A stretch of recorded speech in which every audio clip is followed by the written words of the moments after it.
నమస్కారం. ఈనాటి మన విశ్లేషణలోకి నేరుగా వెళ్ళిపోదాం. జోసెఫ్ విజయ్, తమిళనాడు నూతన ముఖ్యమంత్రి. ముఖ్యమంత్రి సీట్లో కూర్చోవడం ద్వారా తన చిరకాల కలను ఆయన నెరవేర్చుకున్నారు. ఎంతో స్టైలిష్గా, ఒక సినిమాటిక్ ఎంట్రీని తలపించేలా మొదలైన ఈ సరికొత్త రాజకీయ శకం ఎలా ఉండబోతోంది? దీని వెనుక ఉన్న అసలు సవాళ్లు ఏమిటి? మనమిప్పుడు వివరంగా తెలుసుకుందాం. చెన్నైలోని జవహర్లాల్ నెహ్రూ ఇండోర్ స్టేడియంలో జరిగిన ఆ భారీ ప్రమాణస్వీకార వేడుక మీరంతా చూసే ఉంటారు. అక్కడ విజయ్ చేసిన తొలి ప్రకటన ఎంత శక్తివంతంగా ఉందో గమనించండి. ఇక మీదట తమిళనాడులో హిందూ, ముస్లిం, క్రిస్టియన్ అనే తేడాలు లేకుండా అందరికీ సమానమైన సెక్యులర్ పాలన అందిస్తానని ఆయన ఎంతో ఉద్వేగంగా చెప్పారు. ఈ మాటలు ప్రజల్లో ఒక రకమైన సరికొత్త ఆశను, ఉత్సాహాన్ని నింపాయనడంలో ఎలాంటి సందేహం లేదు. అయితే ఈ అద్భుతమైన ఘట్టానికి ముందు తమిళనాడులో ఒక 6 రోజుల పాటు నడిచిన పొలిటికల్ డ్రామా గురించి మనం ఖచ్చితంగా మాట్లాడుకోవాలి. మే 4వ తేదీన అసెంబ్లీ ఎన్నికల ఫలితాలు వచ్చాయి. టీవీకే అతిపెద్ద పార్టీగా అవతరించింది. కాని 6 రోజుల పాటు ప్రమాణ స్వీకారం జరగలేదు. ఎందుకో తెలుసా? తమిళనాడు ఇన్ఛార్జ్ గవర్నర్ రాజేంద్ర విశ్వనాథ్ ఆర్లేకర్ పూర్తి మెజారిటీ నిరూపించుకోవాలంటూ మద్దతు లేఖల కోసం పట్టుబట్టారు.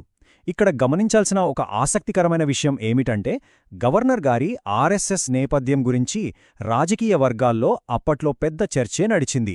ఎట్టకేలకు ఈ ఉత్కంఠభరితమైన 6 రోజుల సస్పెన్స్ తర్వాత మే 10న ఏకంగా రాహుల్ గాంధీ వేదికపై ఉండగా గవర్నర్ విజయ్ చేత ప్రమాణ స్వీకారం చేయించక తప్పలేదు.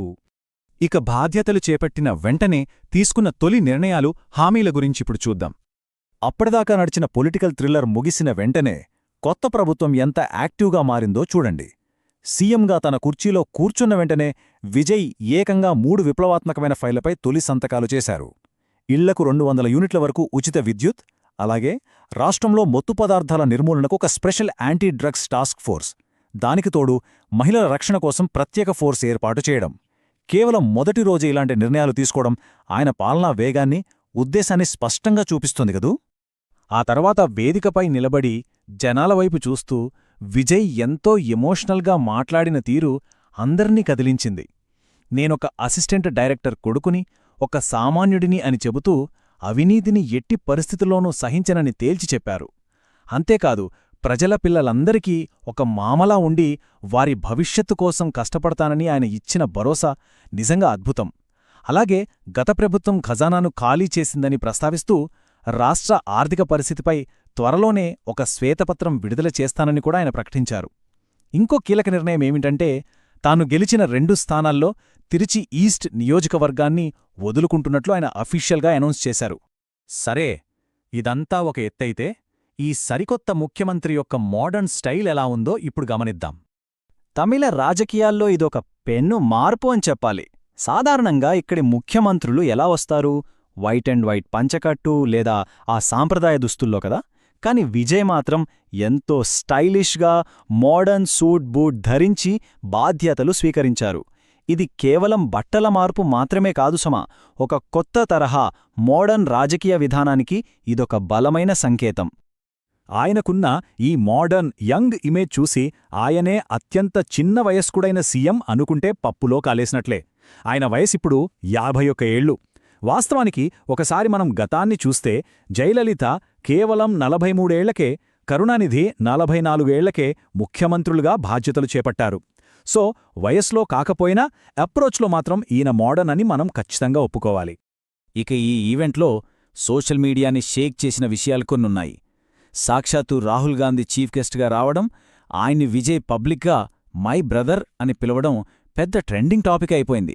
అలాగే తన సినిమా స్టైల్లో ఏకంగా వేదికపైనుంచే లక్షలాది జనంతో సెల్ఫీ వీడియో తీసుకోవడం మరో హైలైట్. వీఐపీ సీట్లలో నటి త్రిష కనిపించడం మీడియాను బాగా ఆకర్షించింది. కాని ఇక్కడ రాజకీయంగా అసలైన ట్విస్ట్ ఏంటంటే, ప్రధాన ప్రతిపక్షాలైన డీఎంకే, ఏఐఏడీఎంకే నుంచి ఒక్క నాయకుడు కూడా రాకపోగా బీజేపీ నేతలైన తమిళిసై, అన్నామలై లాంటివారు ఈ కార్యక్రమానికి ప్రత్యేకంగా హాజరు కావడం అందరి దృష్టిని ఆకర్షించింది. ఇప్పుడు మనం ఈ మోడర్న్ సీఎం వెనుక ఉన్న అత్యంత భిన్నమైన, చెప్పాలంటే పూర్తి అసాధారణమైన క్యాబినెట్ గురించి తెలుసుకుందాం. మనం సాధారణంగా చూసే రాజకీయ మంత్రివర్గంలా ఇది అస్సల్లేదు. ఈ 8 మంది సభ్యుల బృందంలో ఎవరెవరున్నారో చూడండి. Party general secretary N Anand ఒకవైపు, 78 ఏళ్ల వయసుండి ఏకంగా 10 సార్లు ఎమ్మెల్యేగా గెలిచిన సీనియర్ నేత సెంగొట్టెన్ మరోవైపు, అలాగే IT wing head Nirmal Kumar, political consultant Aadhav Arjuna లాంటి వాళ్ళున్నారు. అన్నిటికంటే ఆశ్చర్యకరమైన విషయమేంటంటే, ఈ రాజ్మోహన్ అనే ఒక పాపులర్ యూట్యూబర్కు, కంటెంట్ క్రియేటర్కు నేరుగా క్యాబినెట్ మంత్రి పదవి దక్కడం బహుశా ఇండియన్ పాలిటిక్స్లో ఇలా జరగడం చాలా అరుదు. ఈ బృందంలో మనం ప్రత్యేకంగా ప్రస్తావించాల్సిన పేరు ఎస్. కీర్తన. ఈమె వయస్సెంతో తెలుసా? కేవలం 29 ఏళ్లు. ఈమె ఒకప్పుడు ఐపాక్లో స్టాలిన్, మమతా బెనర్జీ, చంద్రబాబు నాయుడు లాంటి ఉద్దండులకు వ్యూహకర్తగా పనిచేశారు. పైగా టపాకాయలకు ప్రసిద్ధి చెందిన శివకాశి నియోజకవర్గంలో గత 70 ఏళ్లలో గెలిచిన మొట్టమొదటి మహిళా ఎమ్మెల్యే ఈమెనే. ఇప్పుడు విజయ్ తొలి క్యాబినెట్లో ఏకైక మహిళా మంత్రి కూడా ఈమెనే కావడం నిజంగా గ్రేట్ కదా. ప్రస్తుతానికి ఈ మంత్రివర్గ లెక్కలు చూస్తే 6 టీవీకే వాళ్లుంటే 2 కాంగ్రెస్ వాళ్లు ఉన్నారు. కాని విజయ్కు మద్దతిచ్చిన సిపిఐ, సిపిఎం, వీసీకే లాంటి ఇతర మిత్రపక్షాలకు మాత్రం ఇంకా చోటు దక్కలేదు. కంగారుపడాల్సిందేమీ లేదు. తమిళనాడులో 35 మంది దాకా మంత్రులుండే అవకాశముంది. కాబట్టి ఈ సమీకరణాలను బ్యాలెన్స్ చేయడానికి, మిత్రపక్షాలను సంతృప్తిపరచడానికి భవిష్యత్తులో ఖచ్చితంగా మంత్రివర్గ విస్తరణ జరిగే తీరుతుందని మనం సులభంగా అంచనా వేయవచ్చు. ఇప్పటివరకు మనం ఈ సినిమాటిక్ ఎంట్రీలోని పాజిటివ్ సైడ్ చూశాం. కానీ అస్సలు కథ ఇప్పుడు మొదలవుతుంది. ముంచుకొస్తున్న ఆర్థిక సవాళ్లేమిటో చూద్దాం. మీ స్క్రీన్పై కనిపిస్తున్న ఈ నంబర్ను ఒక్కసారి జాగ్రత్తగా గమనించండి. 10 లక్షల కోట్లు. అవును, ప్రస్తుతం తమిళనాడు రాష్ట్రం నెత్తిమీదున్న అప్పుల భారం ఇది. ఈ స్థాయిలో అప్పులున్న ఒక రాష్ట్రాన్ని, అందులోనూ కొత్తగా ఏర్పడిన ఒక ప్రభుత్వం నడపడమంటే అది మామూలు విషయం అస్సల్గాదు. ఈ 10 లక్షల కోట్ల అప్పులకి తోడు ఎన్నికల్లో విజయ్ ఇచ్చిన ఉచిత హామీలన్నీ నెరవేర్చాలంటే ఇంకో 1,00,000 కోట్లు అదనంగా అవసరమవుతుందని అంచనా.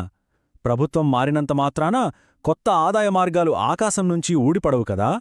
మరోవైపు డీఎంకే అధినేత స్టాలిన్ ఈ కొత్త ప్రభుత్వానికి కేవలం 6 నెలల గడువు మాత్రమే ఇచ్చారు. 6 నెలల తర్వాత అపారమైన అనుభవం, ఆర్థిక వనరులు, సంఖ్యాబలమున్న డీఎంకే, ఏఐడిఎంకే లాంటి ద్రవిడ పార్టీలు ముప్పతిప్పలు పెట్టడానికి సిద్ధంగా ఉన్నాయి.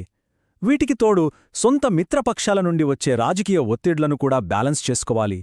సో ఫైనల్గా మన ముందు మిగిలిన అతిపెద్ద ప్రశ్న ఒకటే. రాజకీయాలు అంటే స్క్రిప్ట్ రాసుకుని తీసే సినిమాలు కావు. ఇక్కడ టేక్లు ఉండవు.